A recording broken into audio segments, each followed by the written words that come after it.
There it is. Is that all right for everybody? Yes, it's looking good. Thank you. Okay. I suddenly expect a chorus of, I don't know how many people saying, yeah, it's okay, but it's odd having a silent audience. So let's get going. The lecture I'm going to give is a byproduct of some writing up that I'm doing of excavations done in the past, and in particular excavations which were done at Kom El Nana, one of the southerly sites at Amana in the 1990s, and which led to the discovery of some carefully laid out gardens. The subject of gardens in ancient Egypt is relatively well studied. It appears to be well documented. As an example, in 2011, in the city of Cologne in Germany, where I am now, an exhibition of Egyptian gardens was held in the Cologne Archaeological Museum. And to accompany this, a very attractive book was, exhibition catalogue was produced, edited by Christian Tietze, with chapters by, amongst others, the leading Egyptological botanist, Renata Germer. And it's full of beautiful pictures and appears to cover the subject of Egyptian gardens in some detail.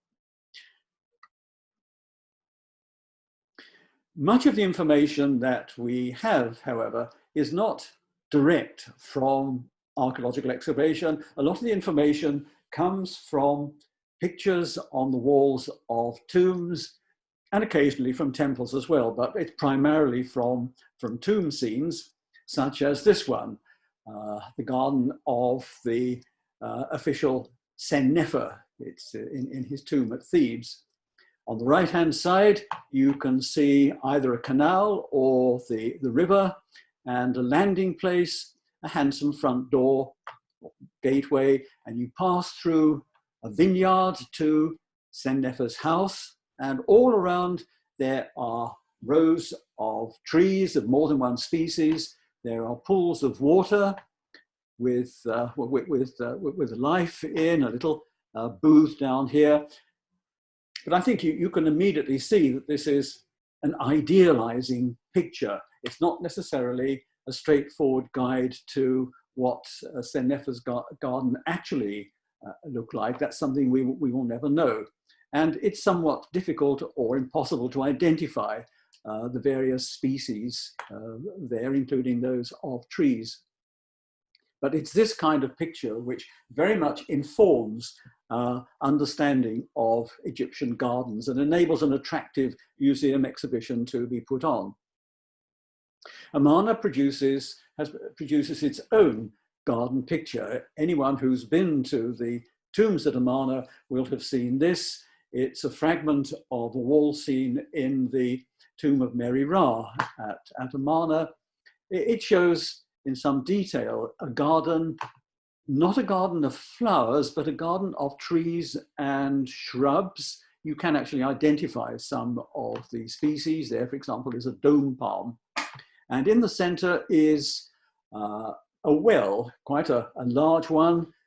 It's of two levels. You go down the stairs to a landing. And here is ancient Egypt's first example of a shadoof, the water lifting device. Unfortunately, ever since people have been going to Amana and recording the tomb scenes, this part has been missing. It's a shame because it's difficult to reconstruct exactly how it would have articulated with the rest of the scene. But it's an important scene, and it agrees with the excavations at Amana, with the archaeology at Amana, that the site was provided with a large number of wells.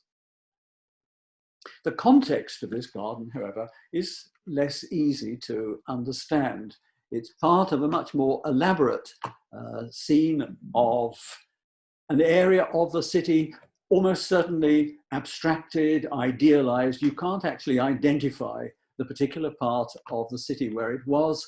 And the buildings extend to beyond gardens. There's a small place where horses are feeding. There's a small shrine here and a huge set of storerooms. And as I say, you can't actually look at the map of Amana and decide where this particular part was. So this is one thing you have to allow in looking at the sources, at the books, that you're looking very often at rather abstracted, ideal pictures of what gardens and their surroundings were. There is another factor to take into consideration when considering what the Egyptians might have grown. One of the species that has been identified at Komilnana is the wild carrot. This was identified by two archaeobotanists who sometimes work for us, and when they first told me about this at Amana, I was intrigued. I hadn't associated carrots with the ancient Egyptian diet, but it was explained that wild carrots are not easily edible by human beings. They're very woody. They'd be okay for donkeys.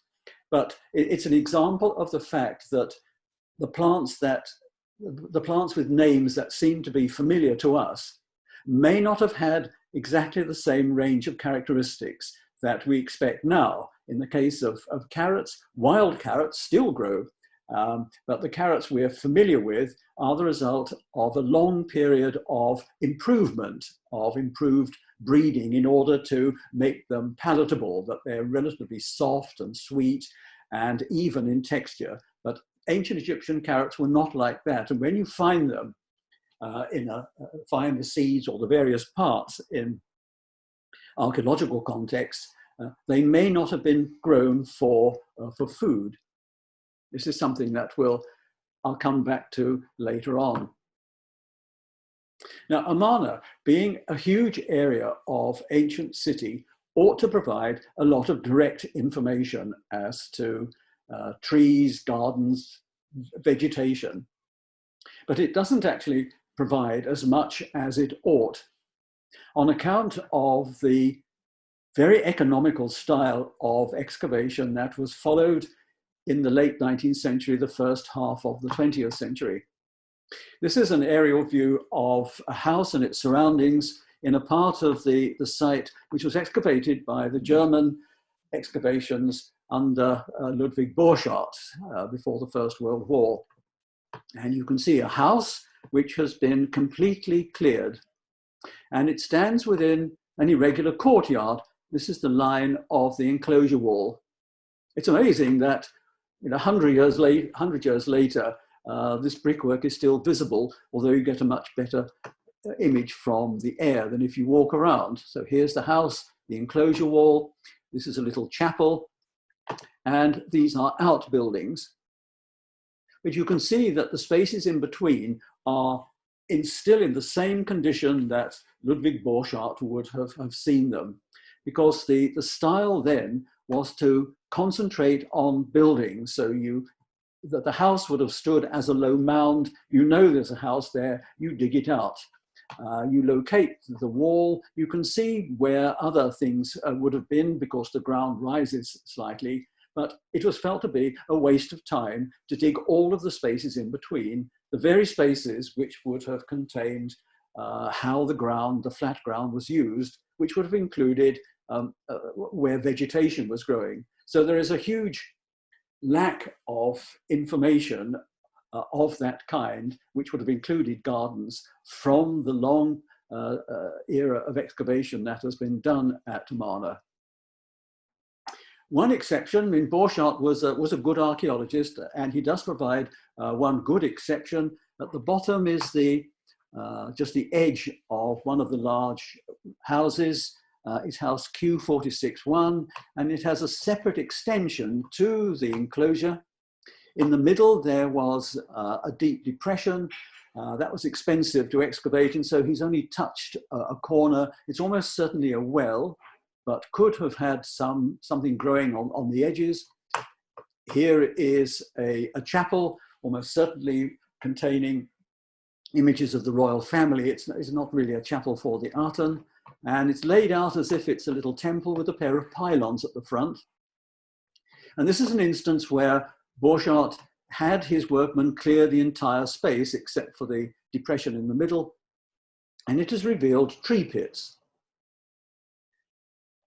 Now, almost certainly, inevitably, if trees were growing there, they would have dropped leaves and seeds which would have been caught in the sand, and there'd probably be some dark earth. But these are the days really before archaeologists thought of engaging archaeobotanists, and so there's no record of what the trees were or what other plants they were, but at least it's a welcome advance on just leaving the whole area blank around a house. This is what it looks like now.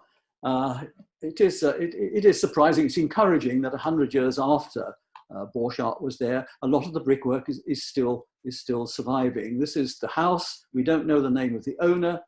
These are the pylons. That's the little chapel, and the depression which marks the well is there. The Egypt Exploration Society excavations of the 1920s also discovered a garden and excavated it quite carefully, but of a much less formal kind. We're towards the southern end of the city, and this is one of the houses that Borchardt excavated, standing within its enclosure. It's the house that he actually used as the foundations for his own dig house, which in fact is our dig house as well. And at the farther end of the garden, there's a little chapel and a laid out garden. This is the house, L159A, and here is the garden. It includes a chapel, a well, and a series of square or rectangular or polygonal garden plots. The reason why it has survived, or at least part of it has survived so well, is that it was laid out in a part of the site which had been cut down. This is a sort of clay-like layer which has been cut down, and when the site was abandoned, so sand drifted in and has preserved this part of the garden. Then there are a lot of small houses beyond. The archaeologist made, the director was Francis Llewellyn Griffith, and he had a good architect to make the plans. And here is the plan. You can see the brick chapel at the bottom, the well, and this layout of rectangular plots. This group is quite regular, and this is more typical of this type of garden, but the plots don't retain their the constant size nor a constant shape, and they particularly become irregular over here. In addition to the plots, there were tree pits, and this is a channel. Each one of the circles was a place where a tree had been set up, and the well, of course, would have been providing water for the entire laid out garden. The plots themselves were consisted of mud ridges with little channels left for water, and a layer of dark soil would have been put into the bottom. Now, as far as we can tell, the excavators did not remove any of the soil in order to look for seeds or other parts of plants. We simply have it as a plan, a physical structure. Here, the end of it is here. The well is over there, and this is the channel with tree pits. This is how the trees were grown in the desert. A pit was dug. Sometimes a pot was put in as well, but the pit on its own, or the pot, was filled with dark soil brought up from the floodplain, and the tree grew in that. A more regular example of this type of garden was one of the discoveries at Kom El Nana. It's in remarkably good condition, I guess because it may not have been used once. In this case, the plots, that the soil was removed. We removed each one of the squares. The soil was bagged. It was then examined very carefully and sieved by the archaeobotanists, perhaps because it hadn't been used much. The amount of botanical material contained wasn't all that great in contrast to a couple of other gardens. But one species which was found in these plots was the wild carrot. There's no local source of water, and it could be that this was the start of what was intended to be a much wider, a much larger garden. The little path here is very much over to one side. If you measure the plots carefully, you find that they roughly 1 Egyptian cubit, well, a royal cubit wide. That's 52 centimeters, which would allow the agriculturalists, the gardeners, to know how much land they were cultivating. It would be so many square meters. This is quite common amongst these gardens that they're using a fixed module for laying out the beds. This is not a Amana, but it illustrates that beds of this kind also occur in open areas where they're much more likely to have been used for growing useful things, growing things to eat.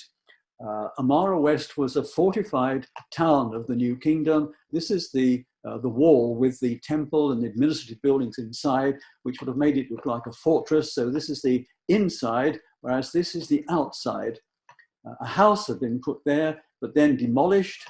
This little rectangle is a shrine that was built much later on. But between the two phases, the house and the shrine, the ground was laid out with the sets of garden plots, which were obviously used and then reused. They were laid out on different alignments. And it's a sign that these were, the plots were used not only in ornamental gardens, but also as places for growing crops or plants that the settlement needed.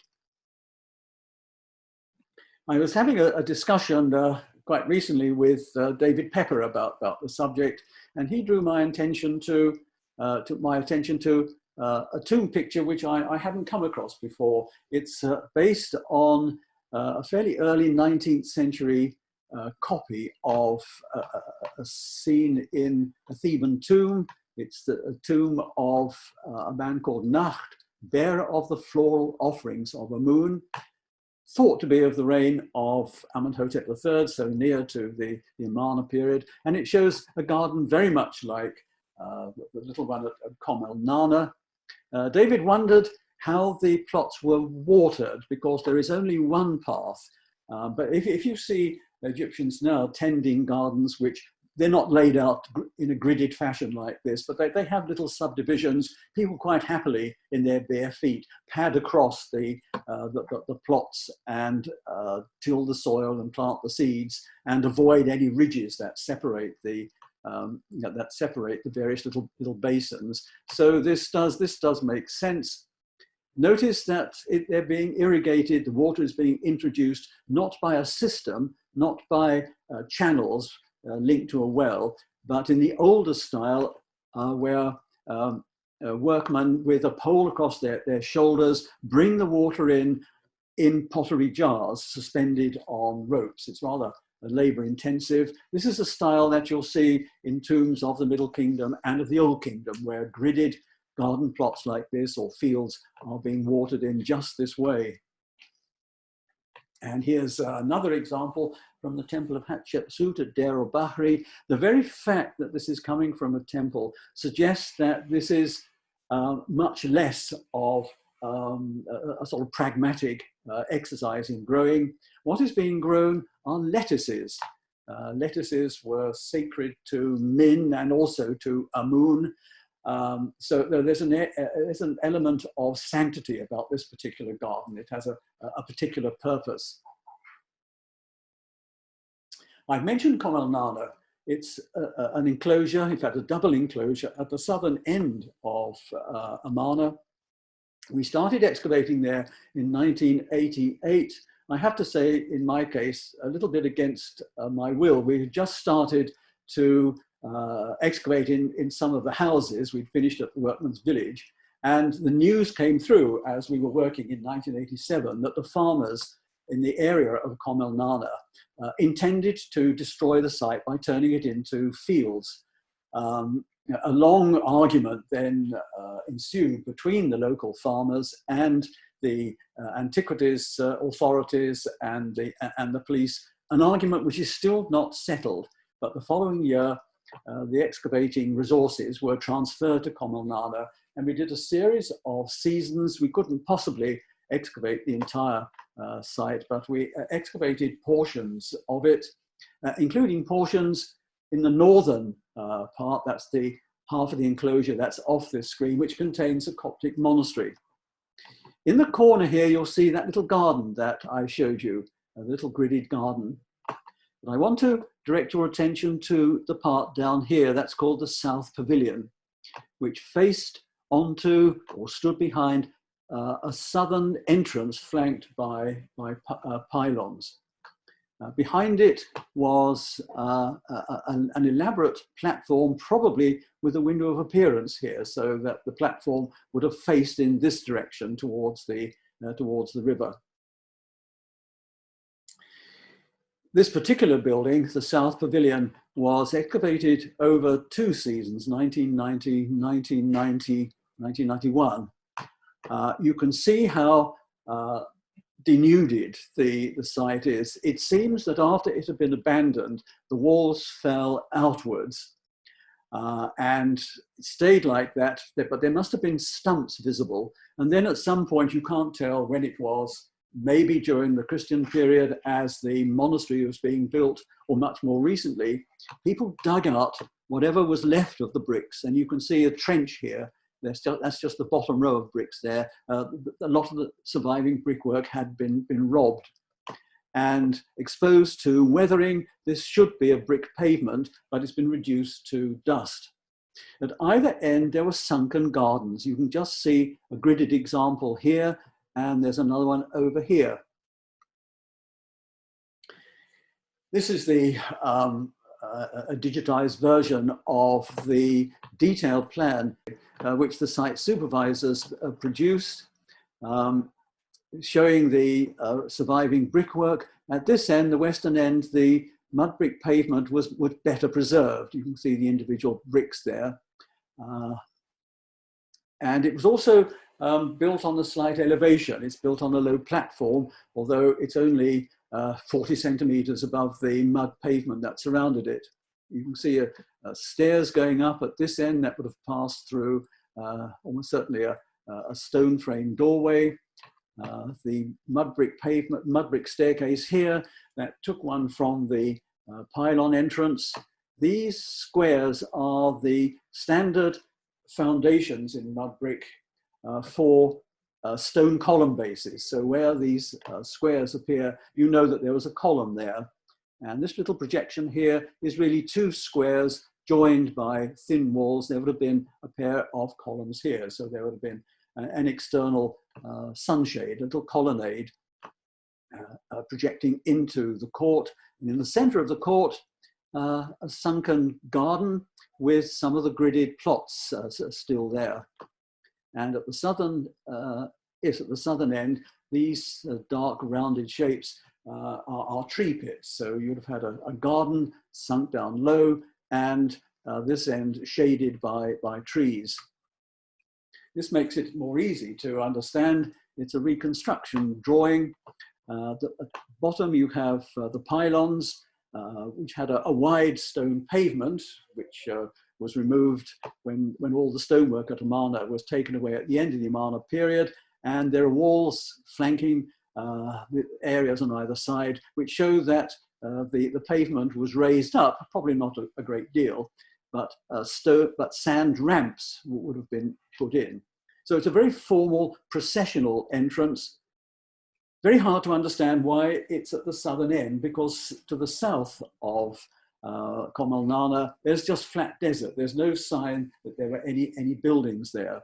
So how it fits in, how it articulates with the area, you can't really say.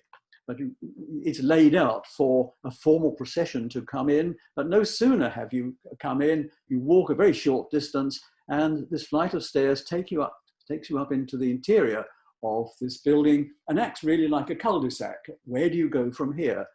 You can go out here, but it seems rather an anticlimax. If you go out this here, you go out of the eastern doorway, you very quickly come up against a group of houses. Where you find a building like this, and it's associated with royalty, you expect there to be a throne room here, but rather a throne dais, but the site is so eroded, there's no evidence of that kind. I said royalty. A lot of stonework was found not from the South Pavilion, but the remains of a couple of stone-built constructions, and they give the owner of the building the name of the building. This is of the whole Commonana enclosure. It was the sun temple or the sunshade of Nefertiti. But this little arrangement seems intended to accommodate somebody who's coming in only temporarily. And one shouldn't, I think, automatically assume that it was Nefertiti who came here and sat here. It may have been some other member of the family. We'll almost certainly never know, and it's not really important for understanding how the building worked. Some of the doorways that are put here are guesses. You can be sure that there was a doorway here, and there must have been a series of doors running through, but there's no door here or here. That's my decision. I could just as easily have put doorways here, and it would have made equal sense. The reason being that the walls are destroyed below the level of thresholds. Here you have the two sunken gardens with the trees. This is the better preserved of the two. It's the garden at the eastern end. The surrounding wall has been damaged here. I wonder if perhaps there had been a stairway down, although there's no trace of it left. Otherwise, there was no easy means of access, but also there is no water supply within the building, or as far as one can tell, in the ground around it.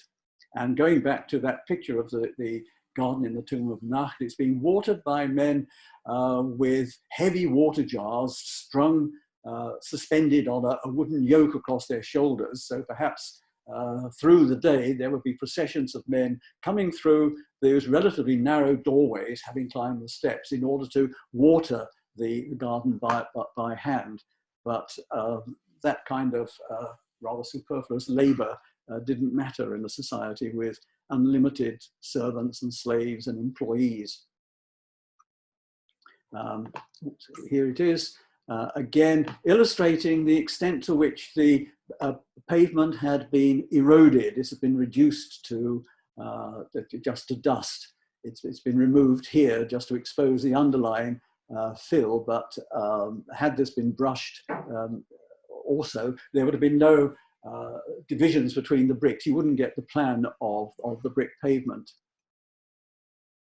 And here's a temporary section as the excavation was underway. Here are the plots, the little garden plots, little square garden plots.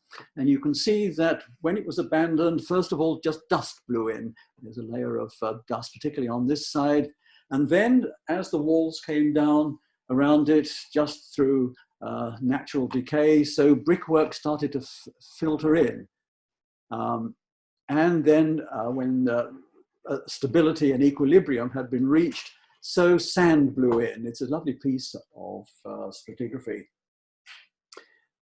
And amongst the little pale things that you can see here, the little white patches, some are stones, but others are fragments of painted gypsum plaster, which must have been attached to the surrounding brickwork.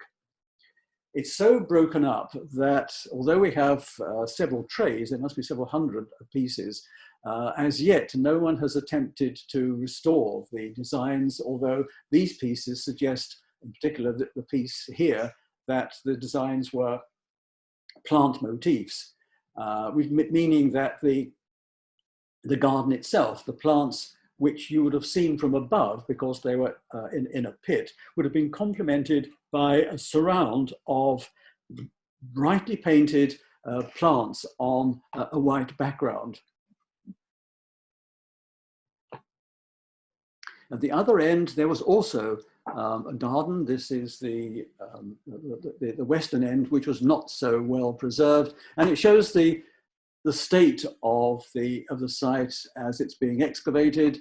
This is the site supervisor responsible for the entire half of the site, Imogen Grunden. And over here is the remains of the pylon. This pylon survived better, and it still remains as a low mound. This is the other garden.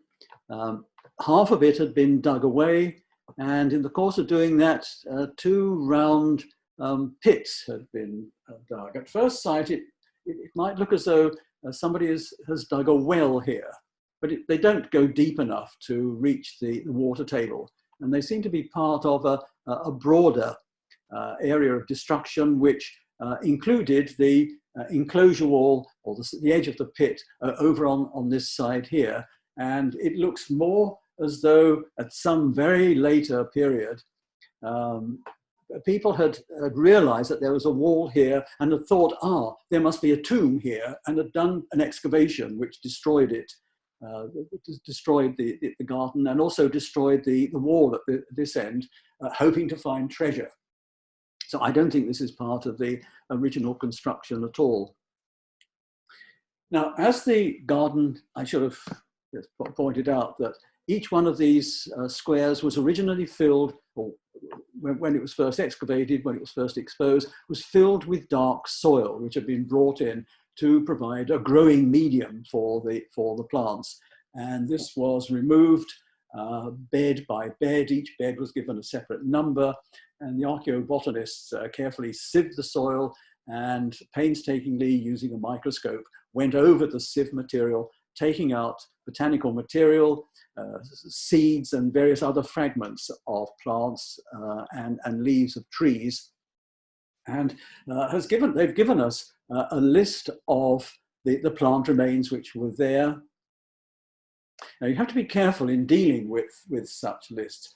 Of course, that they need not be complete. Not everything is preserved.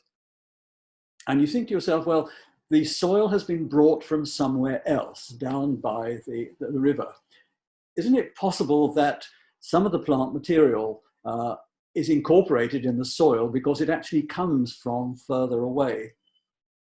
And yet the contents of these pits are reasonably consistent, and they're consistent with little gardens at the workman's village, and yet both are rather different in the composition of the plant material from other areas in the workman's village where there was just general activity going on, other kinds of gardens.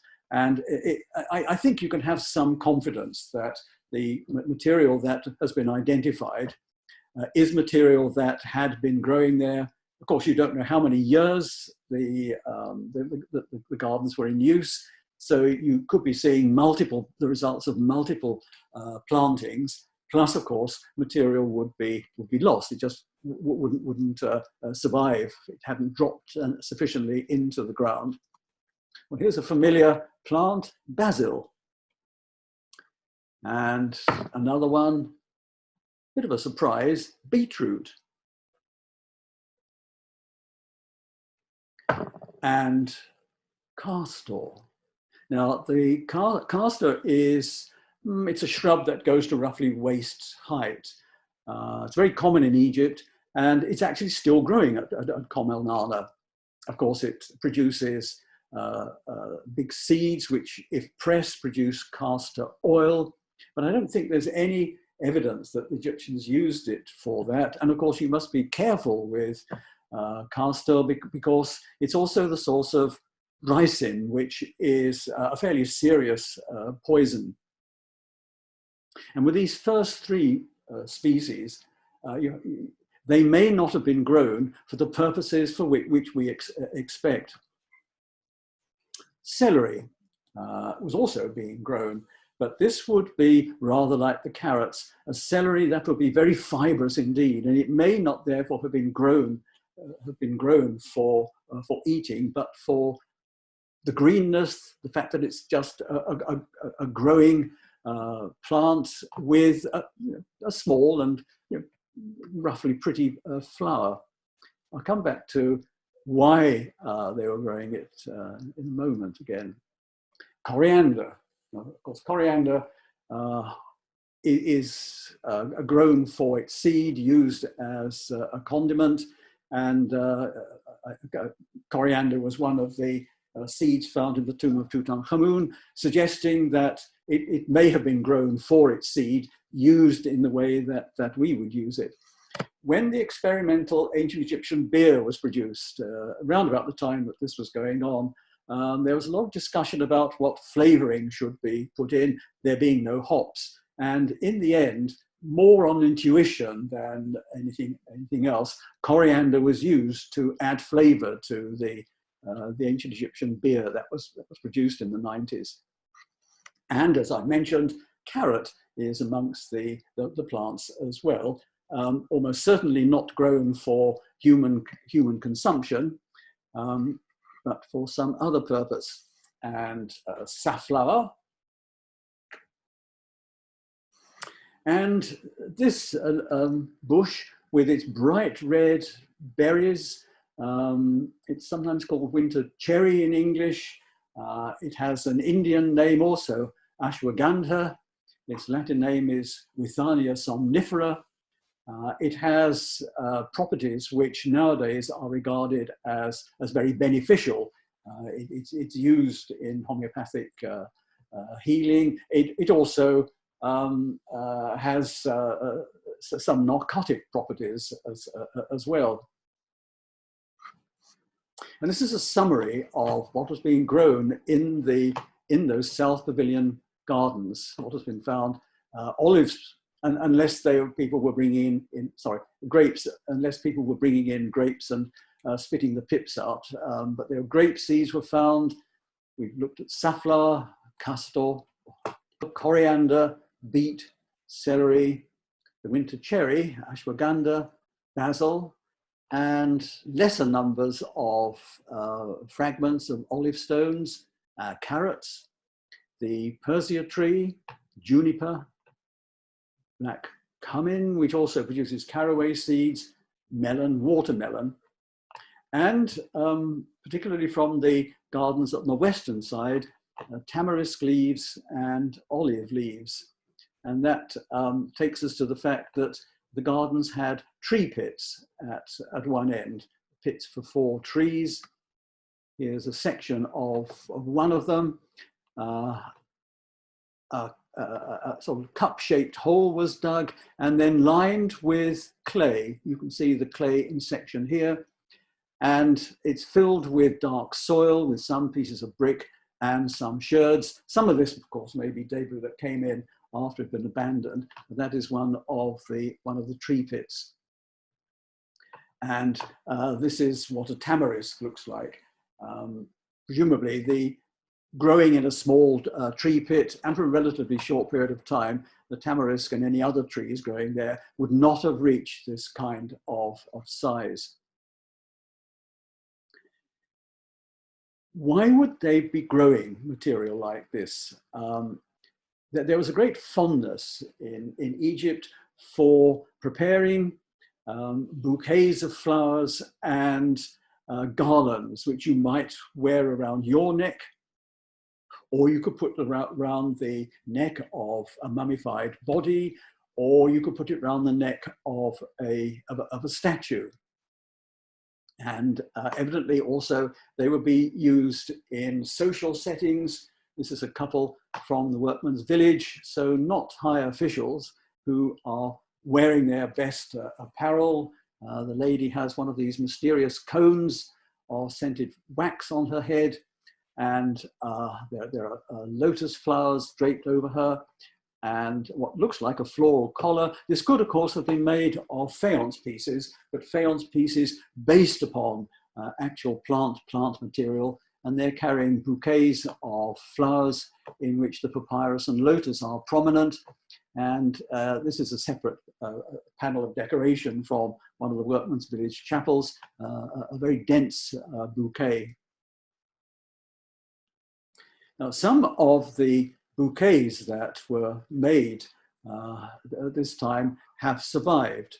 They have been identified and studied. And in the book that I illustrated right at the beginning, you'll find some exercises in recreating the garlands using real modern flowers. The two botanists who've done it are down in the bottom right-hand corner, Marina Heilmeyer, Sigrid Weiss. And this is just a part of a completely circular garland from the tomb of Tutankhamun. It was in one of the coffins, and it's a combination of blue lotus leaves of the olive tree. I'm sorry, the top of this picture is missing. The bright blue flowers are cornflowers. And here's one from a 20th dynasty mummy, a garland, where, yes, there are cornflowers mixed with flowering celery. And then a third one from an embalmer's cache found in the Valley of the Kings, KV 54. You have at the top and here those bright red berries from the Withania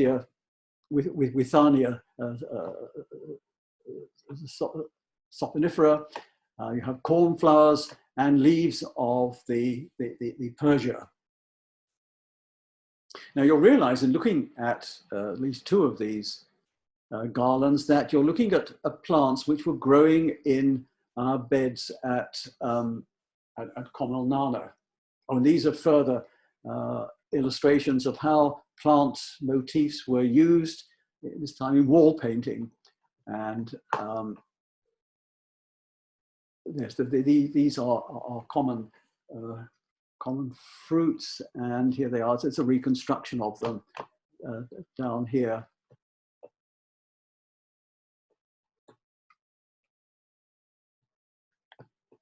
And what I've done here, I've taken the list of plants used in making mummy garlands in that exhibition catalogue. Here they are: cornflower, celery, dill, mint, horseweed, sweet clover, olive, blue lotus, Persia, and the winter cherry, the ashwagandha. And the crosses mark those which also occur in the Comel Nana garden plots at the South Pavilion. Now, if you then compare it with the list of plants from the South Pavilion, you'll find many plants there which are not in this list. So it's only a modest overlap. But it does suggest one of the reasons why they were growing plants that perhaps seem a little odd to us in these carefully laid out gridded growing beds, garden beds. So they were growing them to provide material for making garlands for the living, perhaps for the dead. And there are also scenes, they're fairly common, showing that plant garlands could be draped over large pottery amphorae. So this gives you a possible reason for growing the material in, of course, in a context of the South Pavilion, which is very much a royal one. It's not a garden attached to a house. It's part of a ceremonial structure. Now I want to move to a very different context, the workman's village at Amana, where we carried out a lot of excavation between 1977 and 1986, following the two major seasons of the Egypt Exploration Society in 1921 and 1922. The 1921-22 excavations produced the plan, most of the plan that we have of the village itself. We ourselves did a small amount of work, but the greater number of houses that are planned here come from that earlier work. We concentrated our work on areas outside, which included chapels, some of them down at the bottom, and little square enclosures, which we worked out on fairly good evidence were for the keeping of pigs. And one of them, this group of pig pens here, had one of these tiny gridded gardens just outside it. Here it is. This is the entrance into the enclosures, and this is for the keeping of the animals, and here are the garden plots. They didn't produce much in the way of botanical material. It's hard to, you can't actually profile the contents properly, but this is what it looked like. Some irregular beds, but it's an attempt to lay out a formal gridded area. This seems to be ash from cooking, but this is the same dark soil that you get in garden beds.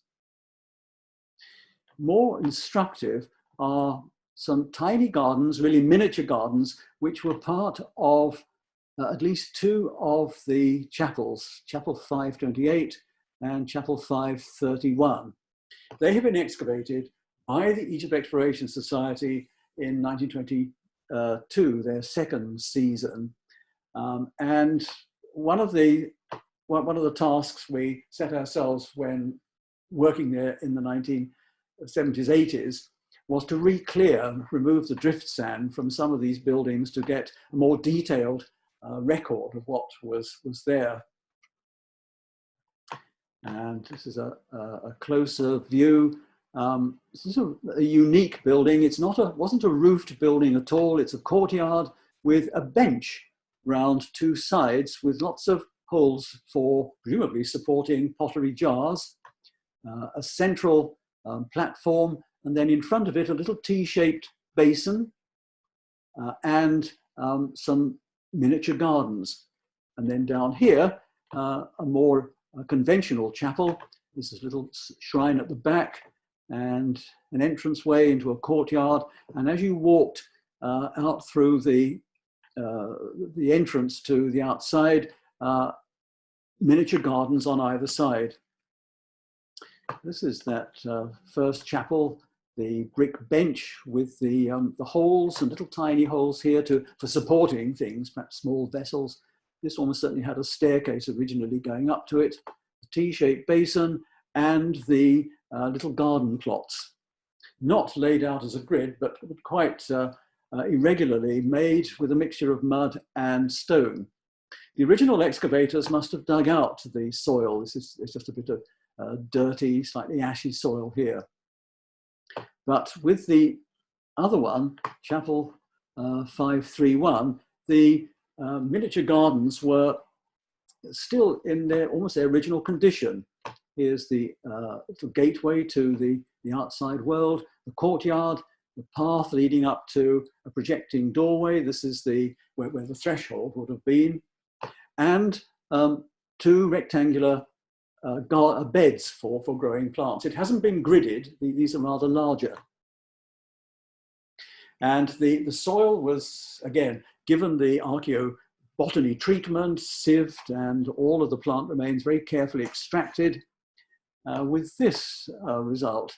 And a lot of it looks familiar. It's very similar in range to the beds in Comelnana, Coriander, black cumming caraway, juniper, beet, basil, the ashwagandha, the winter cherry. Oops, dear. But also trees. The trees would have been too big to grow in those little plots. The trees presumably were growing just outside them and would have provided shade.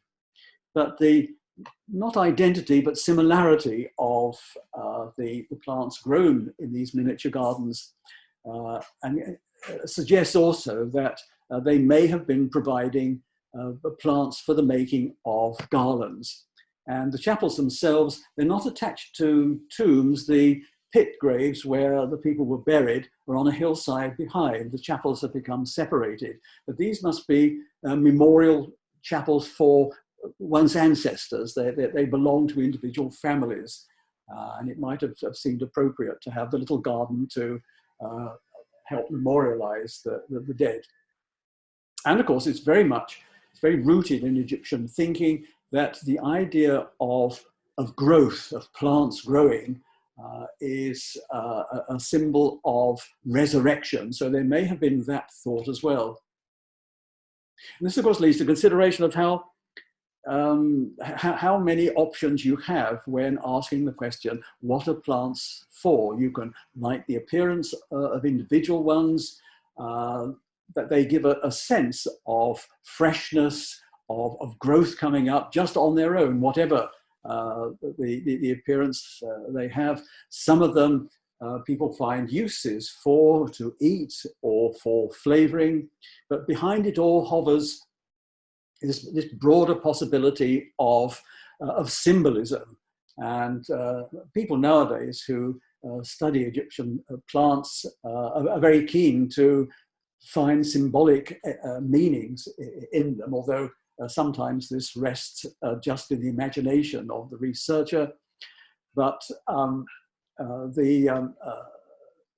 good example is the Sycamore Fig, which is shown in tomb paintings of the time, with the god as the home for a goddess who looks after, who comforts the dead by pouring fresh water on them. So there is this level of thinking, or possible thinking, behind the growing of plants as well. This is one of the trees that might have been growing in that little chapel. Christ thorn is the common name for it. It's very common in Egypt now. It produces very bitter little berries that are like tiny, and they taste like little crab apples. It's also a surprise that Egyptians who have such a sweet tooth nevertheless gather them and so that brings me to the end of the lecture.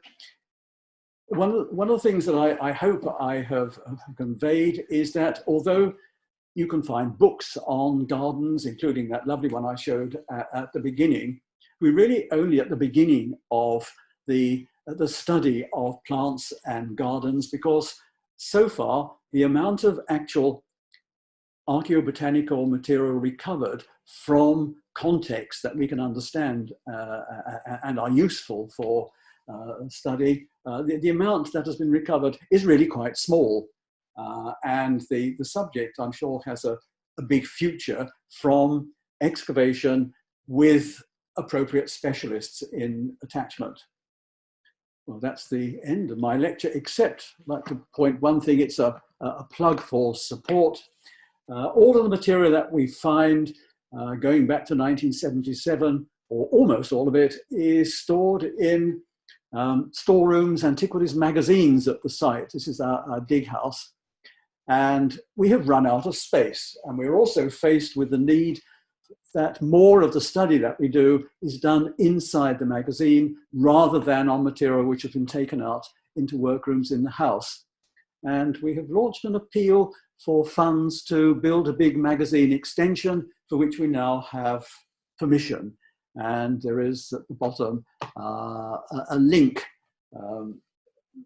which you can find in other places, to a place where to which you can make a donation. Well, at this point, I look around at all the faces which are looking at me expectantly. Perhaps fewer than were there at the beginning. You know, sometimes when you're lecturing, you're aware of slight shuffling as people get up and leave through the back door. But instead, well, I got a little laughter there, but I hope some of you are still there. Thank you for staying the course. Barry, absolutely. Thank you. That was excellent and very, very interesting. We still have about 40 people watching you, so that is absolutely a good group.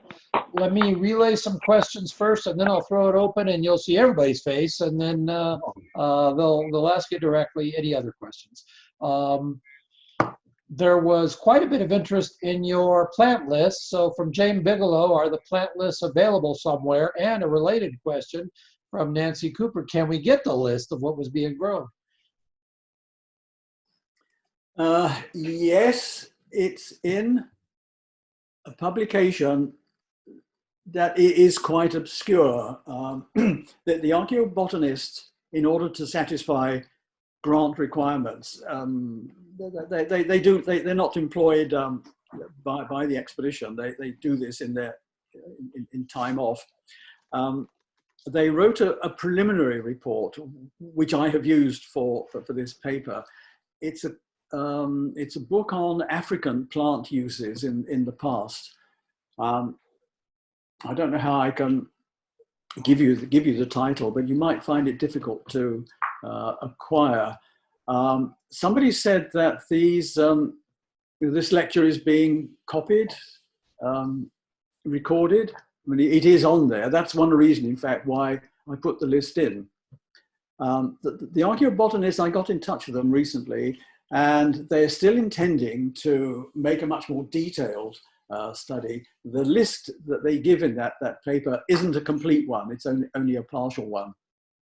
If you think of it, I said they were working at the site in the 1990s. Come on, it's now 2020, but I'm afraid it's very common in archaeology for there to be these very long delays in work getting completed, simply because most of the people who do specialist work are not employed by expeditions. They do it in their spare time.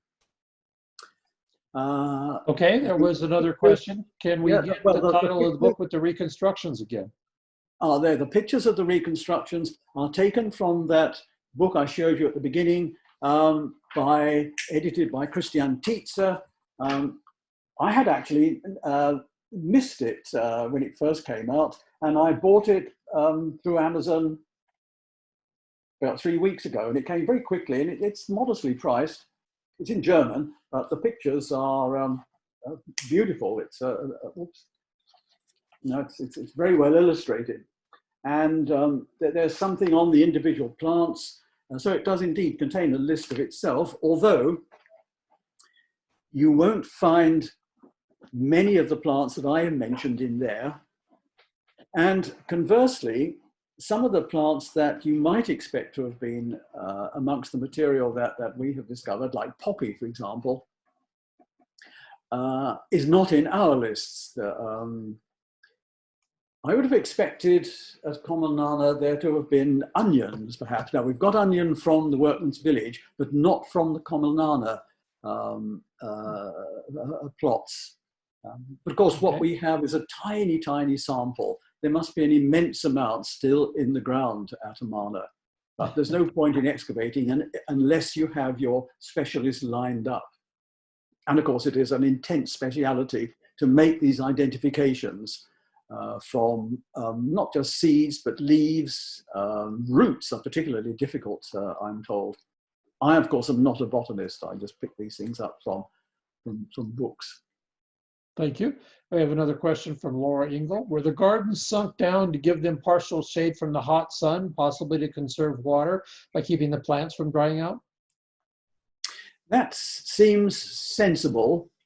There's a parallel at the North Palace where a very similar garden was found in the 1920s by the Egypt Exploration Society, grids, a gridded layout with soil. That was sunk down to a similar extent and had its own water supply as well. But other gardens were, as you saw, the other one at Common Nana, that was in the top right-hand corner of the general plan. They weren't sunk. They would have been exposed to winds blowing across the site. Okay, and a follow-on question from Laura. Did they employ mulch, either for water retention or to produce more fertile soil? The soil, well, nowadays, farmers, when they're reclaiming the desert, but generally to retain the fertility of their fields, they mix mud with animal dung and a chopped straw to make, I suppose you would call that a mulch. Yeah. I think not enough of this plant material has been recovered and studied to allow a clear answer to be given. And that's a question that would be better faced by our two archaeobotanists, Alan and Chris.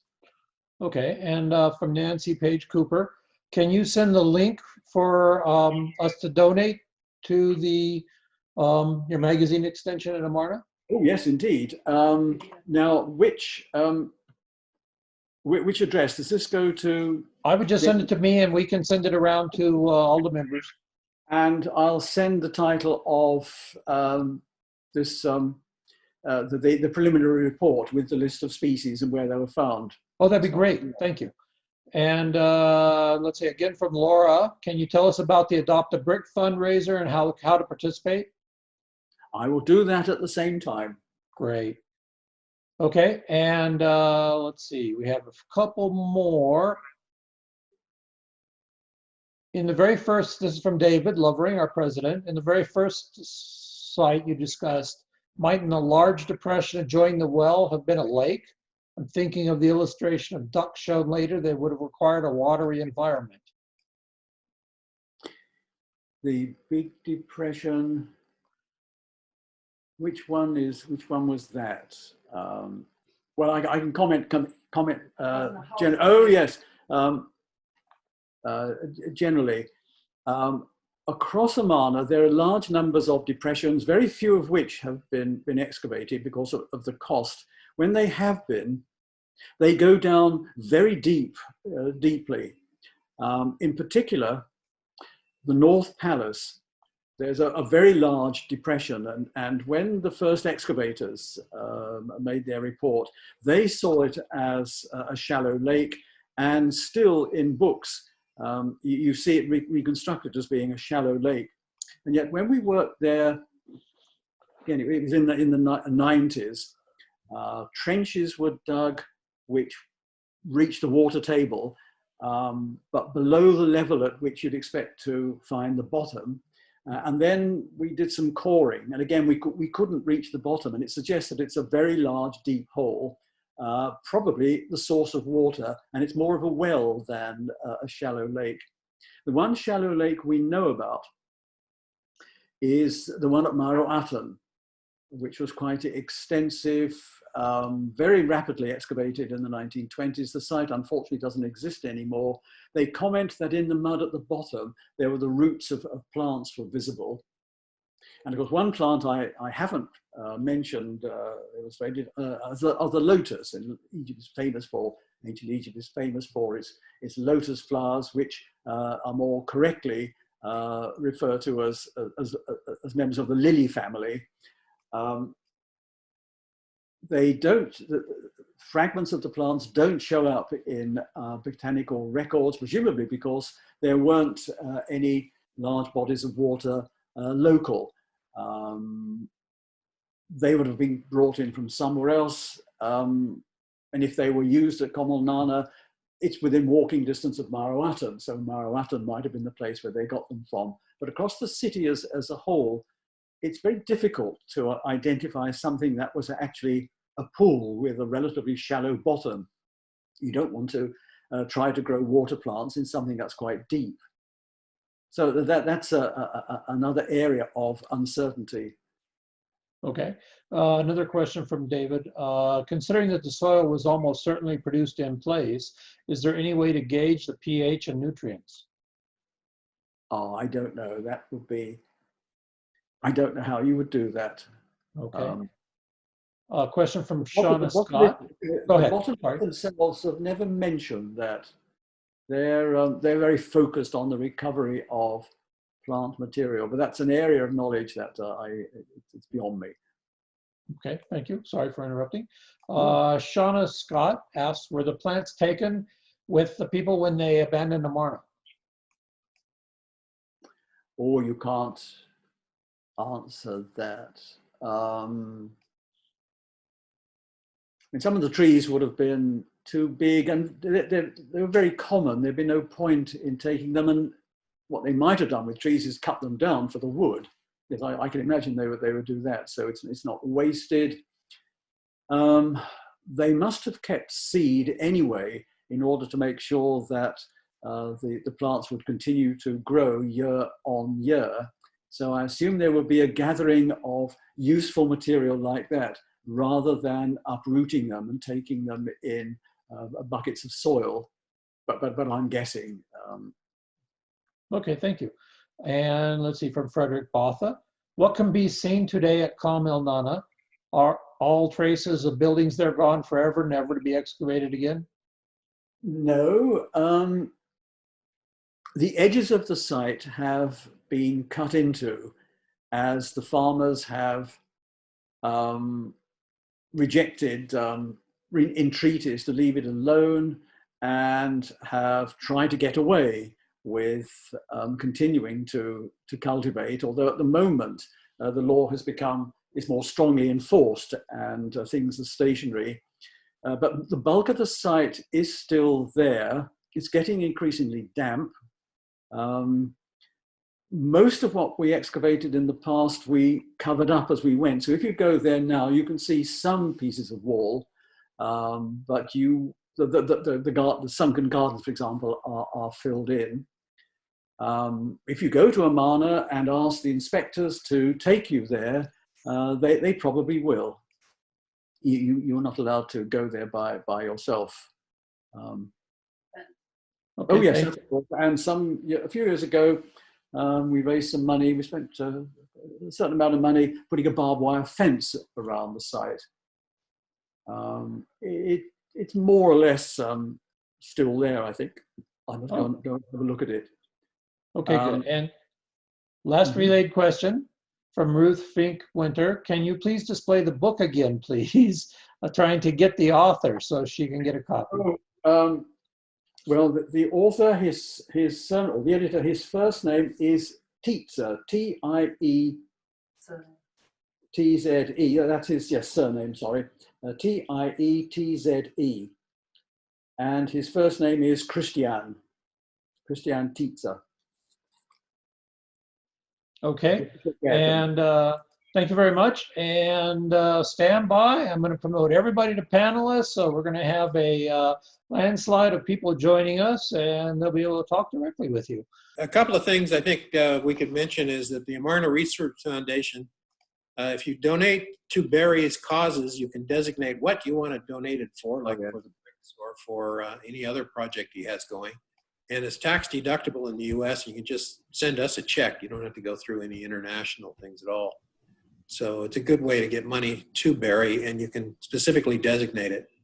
The other thing I wanted to mention was that there are a couple of good garden books on Egypt. And I know Barry covered the area around Amarna, which I assume being a very dry and desert-like environment. Probably the gardens, a lot of them were for scented flowers, for pretty flowers, etc. But it wasn't a place you want to grow a lot of food crops.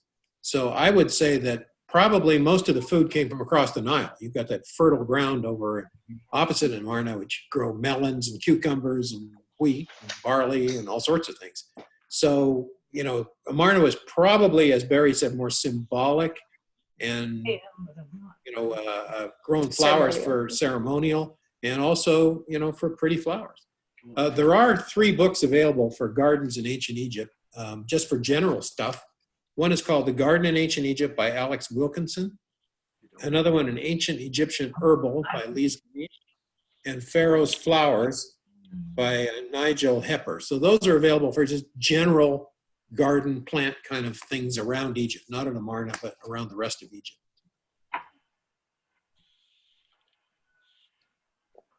Good. How many are we? 1, 2. We got more. 25 or 24, 23. So Barry, I have a question. It has to do with palynology, archaeopaleontology. Is anyone of your botanists looking at lists of, or trying to get lists of pollen? Because that can sometimes help flesh out, so to speak. Yes.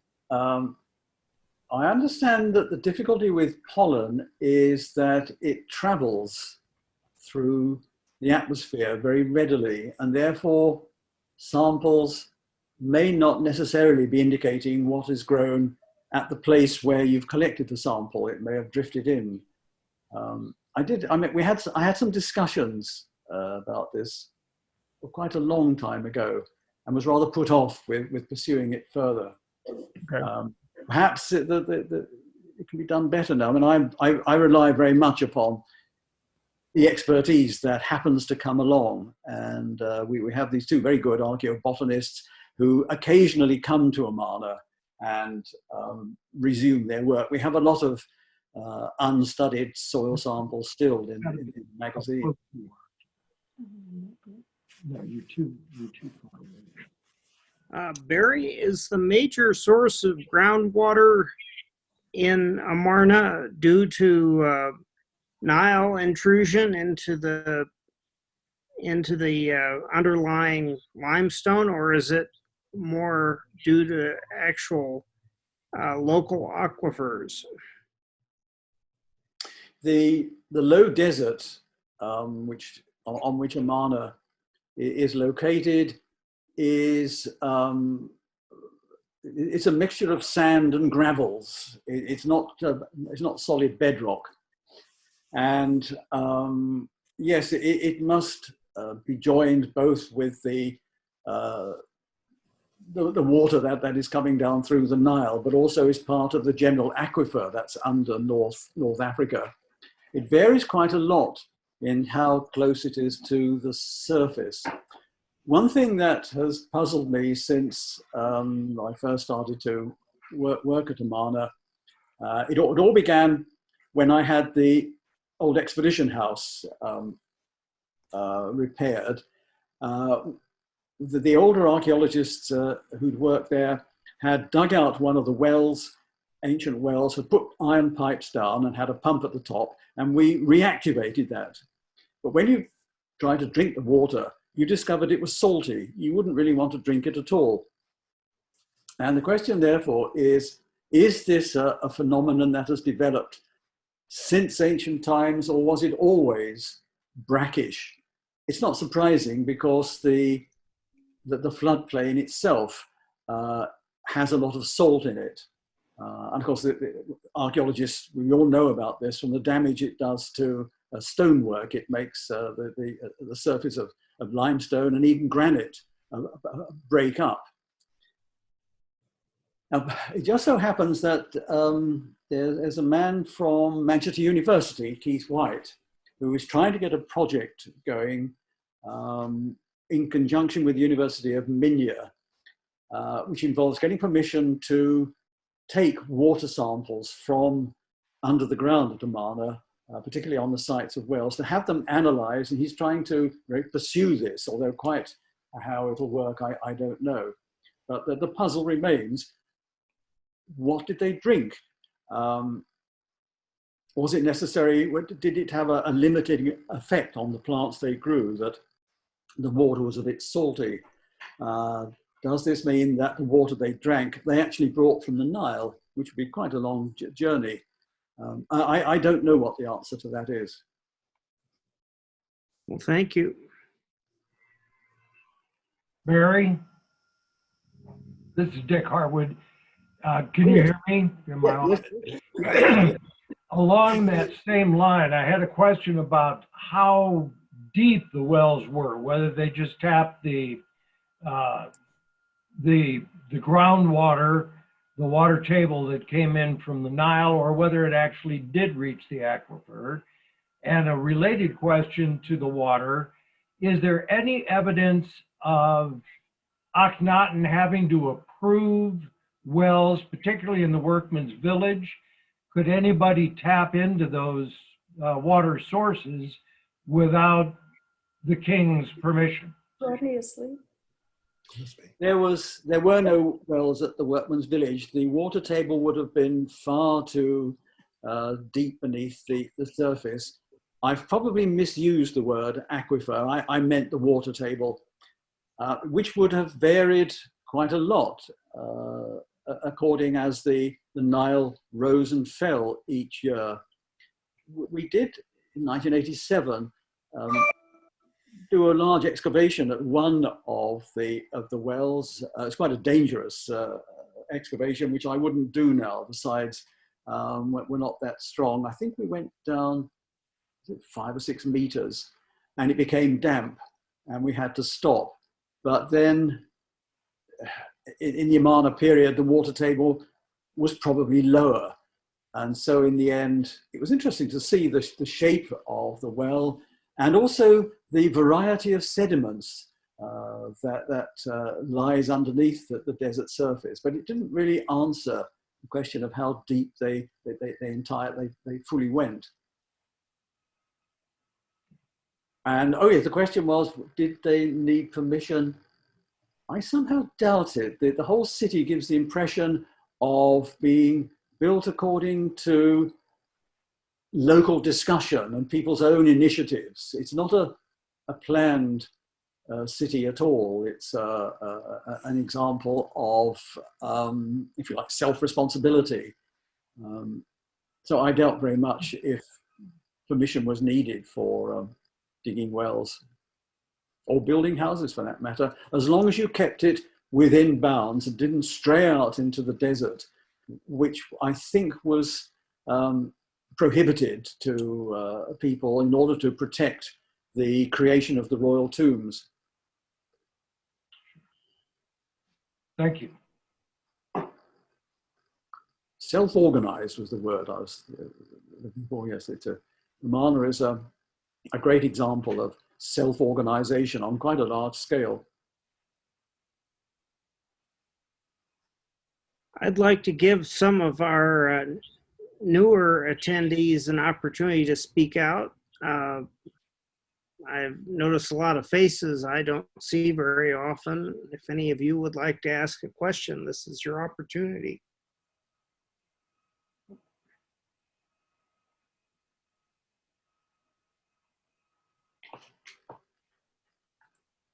Resounding thud of silence. Dr. Kemp, have you, with the coronavirus, what are they doing in Egypt? And do you have a timeline as when to be able to go back and begin another season of digging?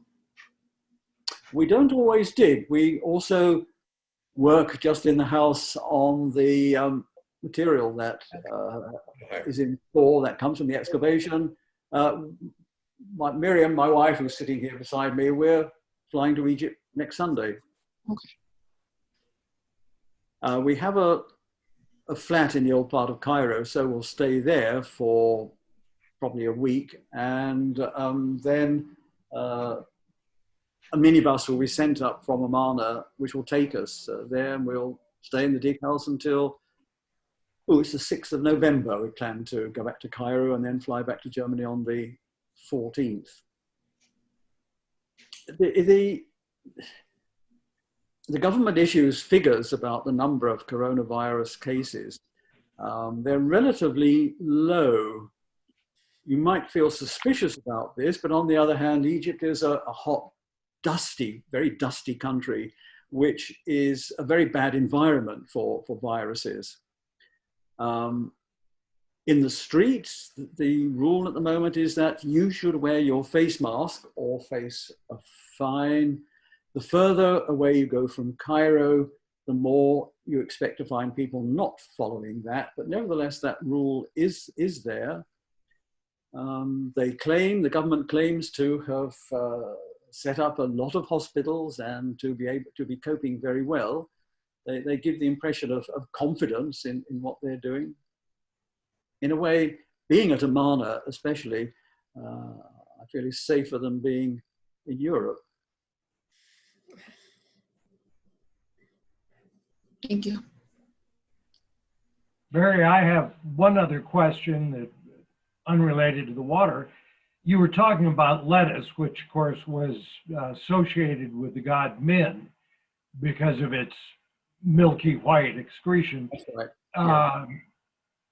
Celery does that too, and you mentioned celery was grown in the plots. Oh yes, yes. And also used in the garlands. Yeah. Is celery associated with Min as well? Not that I know, but I'd never heard that it was, but it does secrete. Yes. I can't answer that. Sorry. I think the answer to that partly is that it's wild celery, so it doesn't really look like ours. So it may not have had much of a root on it. Well, and lettuce was sort of the same way. Mm. Yes.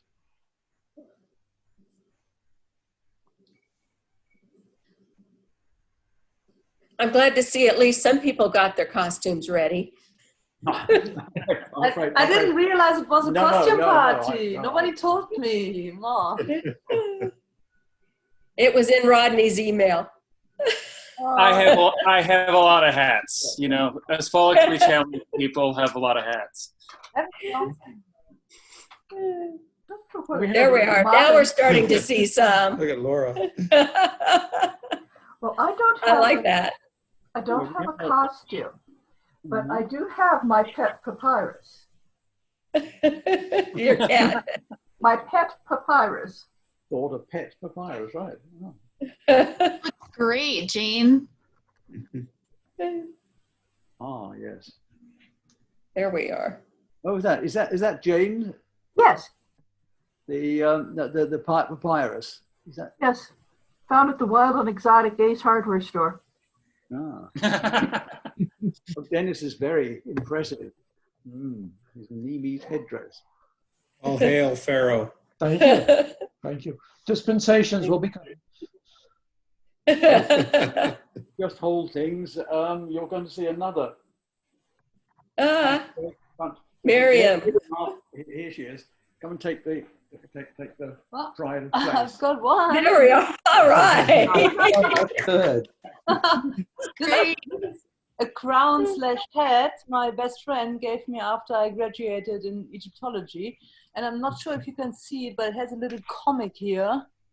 But this is more like a private joke, so I'm not going any closer. But I just remembered it and it was sitting on top of a shelf gathering dust. But it's a Nefertiti crown. And that was about 12, 13 years before I ever went to Amana. So it was prophetic in a way. And, yeah, here I am wearing it now and waving.